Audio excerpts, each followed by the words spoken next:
instead of looking at diabetes from the Western standpoint where you go to the doctor and the doctor gives you medicine, I started looking at diabetes very differently. That as a Samoan, it didn't go with what was going on that I saw. You know, in 1940s, the U.S. Navy did a health survey in American Samoa, and at that time, they couldn't find anybody with diabetes. And they did this study again in 2004 by the American Samoan government, and it was released in what we call the STEPS report. Does anybody want to guess what percentage of Samoans had diabetes in 2004? 80%. Almost. It was 47. It's 50%. Do you know what the rate is in the U.S.? 8%.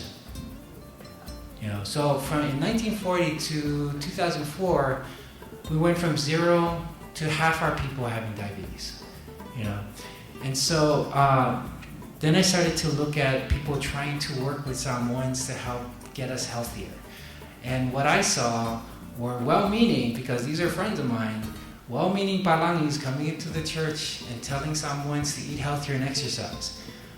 As a Samoan growing up there and looking at the pisupo on top of the kongai table, I know that's not going to work. You know, that's not how our messaging system works. So what I had to do was dig deep as a Samoan and use my cultural perspective. You know, how are we going to beat this epidemic? And then I started to realize a lot of the things we do is because we default our value system. You know, Samoans will go to the doctor, and even though they tell them to eat healthier and exercise, the doctor is saying it using a Western value system.